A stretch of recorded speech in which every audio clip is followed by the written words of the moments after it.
നിങ്ങളിപ്പോൾ എന്റെ ശബ്ദം കേട്ടുകൊണ്ടിരിക്കുന്നത് ഇടതുഭാഗത്താണ്, ഇപ്പോൾ വലതുഭാഗത്തും. ഈ ശബ്ദ സൗന്ദര്യം ആസ്വദിക്കുന്നതിനായി നിങ്ങൾ നിങ്ങളുടെ ഹെഡ്ഫോൺസ് ഉപയോഗപ്പെടുത്തുക. ഒരു ഇന്ത്യ പാക് പ്രണയകഥ, രചന, എഡിറ്റിംഗ്, അവതരണം ഹാഷിം കടൂപ്പാടത്ത്. താൻ ഒരു മുസൽമാനല്ല എന്ന് തെളിയിക്കേണ്ടത് അനൂപിന്റെ ആവശ്യം കൂടി ആയിരുന്നതിനാൽ അനൂപ് തന്റെ പാന്റ് അഴിച്ചു. അനൂപ് മിത്രമാണെന്ന് മനസ്സിലാക്കിയപ്പോൾ ഇനി ഇവിടെ കണ്ടുപോകരുത് എന്ന് ഭീഷണിപ്പെടുത്തിക്കൊണ്ട് അവർ പുറത്തേക്ക് പോയി.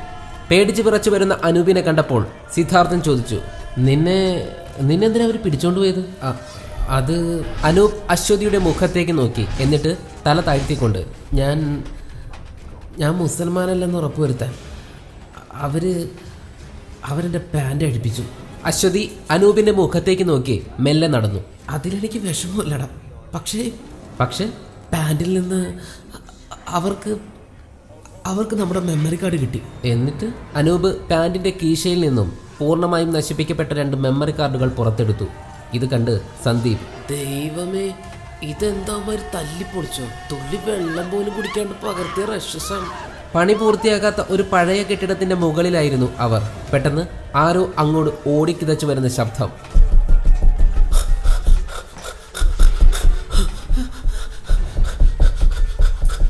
അനൂപിന്റെ പാൻ്റ് അഴിപ്പിച്ച് മെമ്മറി കാർഡ് നശിപ്പിച്ചവരോടുള്ള വെറുപ്പായിരുന്നു സിദ്ധാർത്ഥന്. നിലത്ത് കിടന്ന ഒരു പട്ടിക കഷ്ണം അവനെടുത്ത് കയ്യിൽ പിടിച്ചു. കൂടെയുള്ളവരോട് ശബ്ദിക്കാതെ പിന്നിലേക്ക് മാറി നിൽക്കുവാൻ പറഞ്ഞു. മതിലിന് ഇപ്പുറം പതുങ്ങിയിരുന്നതിന് ശേഷം അടുത്തെത്തിയ ആ ശബ്ദത്തിന്റെ ഉടമയുടെ കാലിലേക്ക് സിദ്ധു ആഞ്ഞൊരടി കൊടുത്തു. ഒരു പെൺകുട്ടിയുടെ ശബ്ദം. വലതുകാലിന് അടികൊണ്ട് നിലത്ത് കിടന്ന് പിടയുന്ന അവളുടെ അടുത്തേക്ക് അവർ ഓടിച്ചെന്നു. അശ്വതി അവളെ എടുത്ത് മടിയിൽ കിടത്തി. ദാരുണഹേ, അബ് സുരക്ഷിത് ഹേ, ആ പെൺകുട്ടി പൊട്ടിക്കരഞ്ഞുകൊണ്ട് പറഞ്ഞു. അവളുടെ വായിൽ നിന്ന് വന്ന മലയാളം കേട്ട് അവർ പരസ്പരം നോക്കി. കുട്ടി മലയാളിയാണോ? അല്ല, പക്ഷെ അറിയാം, ഉമ്മി മലയാളിയാണ്. എന്നെ ഒന്ന് നിവർത്തി കിടത്താമോ? അശ്വതി അവളെ തറയിൽ നിവർത്തി കിടത്തി. അവൾ അടികൊണ്ട ഭാഗത്ത് കൈകൊണ്ട് പിടിച്ചു. ഇത് കണ്ട അശ്വതി അവളുടെ കാലിന് എന്തെങ്കിലും സംഭവിച്ചിട്ടുണ്ടോ എന്നറിയുവാനായി അവളുടെ പർദ്ദ മുകളിലേക്ക് ഉയർത്തുവാൻ തുടങ്ങി. പെട്ടെന്ന് അവൾ പിന്നിൽ നിൽക്കുന്ന പുരുഷ കേസരികളുടെ മുഖത്തേക്ക് നോക്കി. മക്കളൊന്നും അങ്ങോട്ട് മാറിയെന്ന്. അവർ 3 പേരും മതിലിനപ്പുറത്തേക്ക് നടന്നു നീങ്ങി. അതിനിടയിൽ സന്ദീപ് പറഞ്ഞു, വേണ്ടായിരുന്നു, പാവം കുട്ടി, എല്ലാത്തിനും കാരണം ഇവന്റെ ദേഷ്യവും. മറുത്തൊന്നും പറയാതെ സിദ്ധാർത്ഥൻ അവർക്കൊപ്പം മുന്നോട്ട് നടന്നു.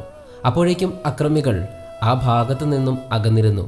അല്പം കഴിഞ്ഞ് അശ്വതി വന്ന് പറഞ്ഞു, മോനെ സിദ്ധാർത്ഥ, എന്നാലും കണ്ണി ചോരല്ലാത്തൊരടിയായിപ്പോയി. അതിന്റെ മുട്ടുകാലിന് താടി ഇപ്പൊ തൊലിയില്ല. അല്പം ഗൗരവത്തോടെ അനൂപ്, എന്നിട്ട് ഞാൻ പാവം കൊച്ചിനെ ഒറ്റക്കിട്ട് വെച്ചങ്ങ് പോന്നു. അയ്യോ, എന്താ ഒരു സിമ്പതി പടാ. അശ്വതി അനൂപിനെ സൂക്ഷിച്ചൊന്ന് നോക്കി. എന്നിട്ട് സിദ്ധാർത്ഥനോടായി, ആ കുട്ടി മെഡിക്കൽ സ്റ്റുഡന്റ് എന്നൊന്നും പറയാൻ പറ്റില്ല. MBBS കംപ്ലീറ്റ് ചെയ്ത് നാട്ടിലേക്ക് പോകുമ്പോഴാ ടാക്സി അടഞ്ഞ് കുറച്ച് ആളുകൾ വന്നത്. എങ്ങനെയോ അത് ഓടി ഇവിടെ കയറിയിരുന്നതാ. നമ്മുടെ ശബ്ദം കേട്ട് പേടിച്ച് രക്ഷപ്പെടാൻ നോക്കിയതാ.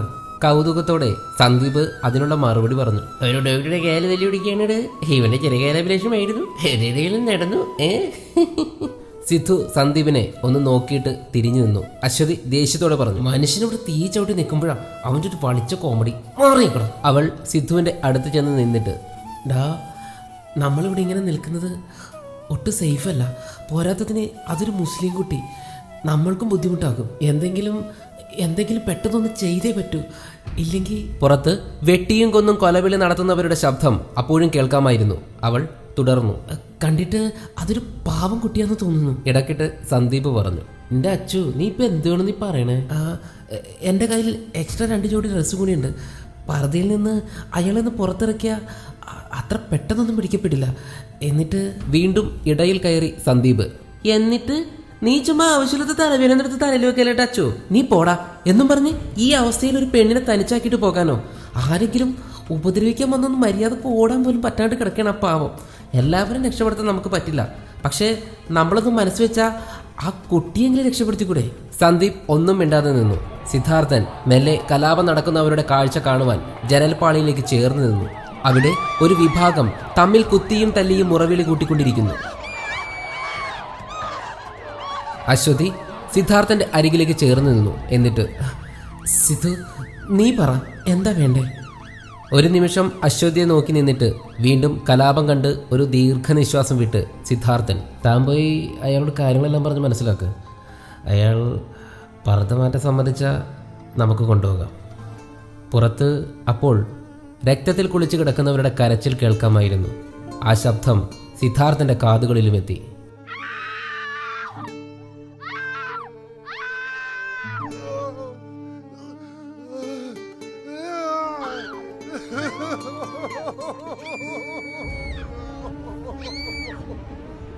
ഈ കഥയും കഥാപാത്രങ്ങളും തികച്ചും സാങ്കല്പികം മാത്രം.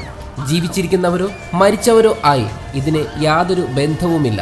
ഒരു ഇന്ത്യ പാക് പ്രണയ കഥ അടുത്ത ഭാഗത്തിനായി കാത്തിരിക്കുക. തുടരും.